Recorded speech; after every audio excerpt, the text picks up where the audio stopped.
Now, as the heavy rains continue, they not only lead to a loss of life, but there's also a risk, a huge one, that to infrastructure. Now, with infrastructure already crumbling, this, of course, has been a major concern. Authorities, of course, continue to warn people not to use or cross low-lying bridges. At the same time, we need to be careful, and the South African Weather Service also predicting more rainfall. But what does this all then mean for the infrastructure, particularly when you look at how some of the concerns around this area continue to mount? And Gundo Maswime is the lecturer in the University of Cape Town's Civil Engineering Department and joins us live now. Thank you so much for your time. The heavy rains, look set to continue. Just how vulnerable is the infrastructure now going to be, further coupled with what we've seen in the past?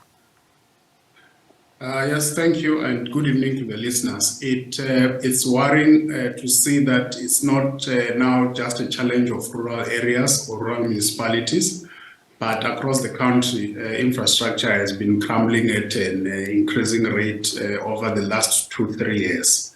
So that is really an issue of major concern for many people. Some have been cut off from main roads and so on. So that is really an issue of concern right now. And the South African Institute of Civil Engineering, in its report card last year, saying that most provincial and local authorities, say there is no regular undertaking or assessment of the conditions of the road networks, and that, only looks at the roads. And I wonder, when it comes to the issue around maintenance, around, regular assessments, how difficult is that going to be, especially when we look at what we are seeing right now?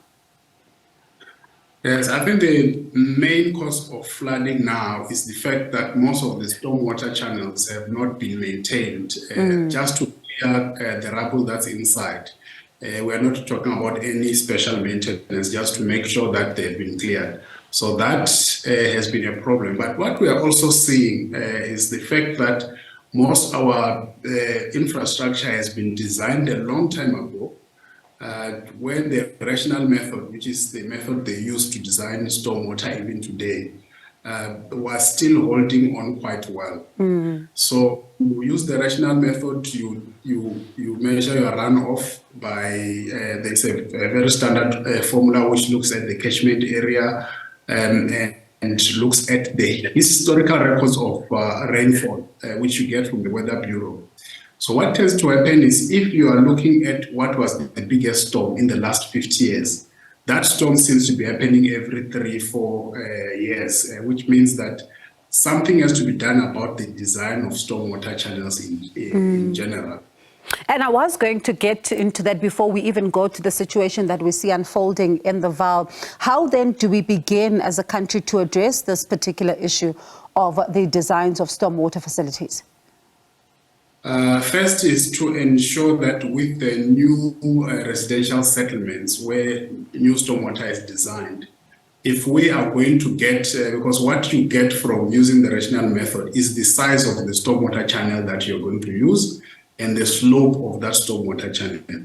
So we based on the research that we have carried out, is we advise engineers that when they are designing stormwater channels, the size of the pipe that they get from their calculations, they should go at least 1 or 2 sizes up. It might be a little bit more expensive, but it tends to hold better than using the size that comes from the traditional rational method as we know it. Unfortunately, with the erratic weather patterns that are linked to global warming, that formula has got challenges now. So how then do we begin to then modify these existing stormwater facilities to minimize the damage to livelihoods as well as properties? Yes, there are many options of modifying stormwater facilities. In some instances where there was a single pipe, what they would normally do is, if the pipe is underground, you go to the surface and build a V-drain that links into that pipe. So you make a way for water to flow on the surface, but still also percolate and go to the pipe that is underground. So in that way, you increase the volume that can be carried away.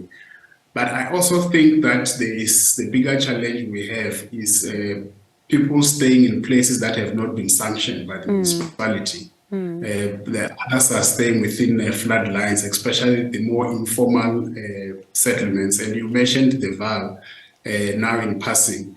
The Val is even more susceptible because they have a very unstable type of clay called Modernizing clay. So the clay does not hold water easily. Water doesn't percolate clay easily. So it actually stays on the surface. But one of the challenges that are common in the valley is this. You will find that there are dams that were built when the railway line was built, and there was no thinking about where the stormwater will go. Most of the time we associate stormwater with roads. But the guy who's designing a road is only looking at how to get the water away from the road.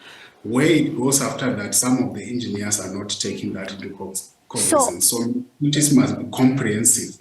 So then what we are seeing happening now, because I mean, the opening of the sluice gates, have caused quite the stir. Residents are saying that the surge of water was man-made, but the department is saying that this was done to relieve water pressure. This is after heavy rainfall caused dams that were feeding into the Vaal and Orange River systems to overflow. So can what we are seeing as well be a point to look at the infrastructure, or is there more at play here, listening to what you're saying? I think the land use patterns change over time. So by the time the Vaal Dam was built, you will find that when it was designed with the sluice gates, specifically for this purpose, that if it reaches that point of overflowing, they will open the sluice gates.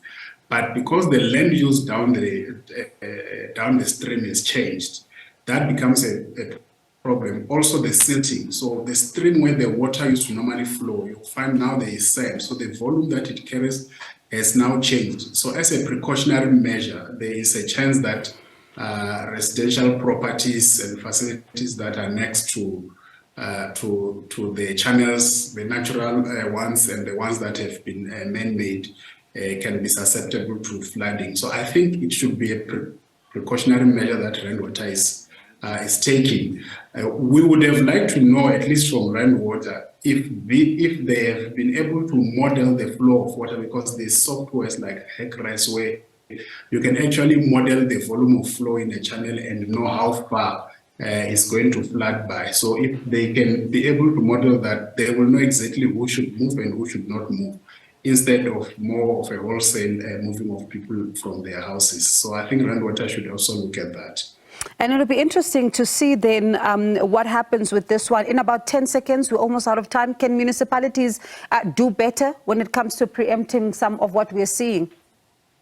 Yes, right now when it's raining, if you are responsible for stormwater in a municipality, this is the time to go out and look where the problems are, so that if you don't even have the software, you know where are the pressure points, and then when there's no floods, then you can decide to take the appropriate action. All right, let's see then if there is this reimagining that you're talking about, because it really sounds like, in fact, it can, be a fit for purpose, especially when you look at what is happening with the infrastructure right now. Thank you so much, Gundo. We do appreciate it. That is Gundo Maswime, the lecturer in the University of Cape Town's Civil Engineering Department.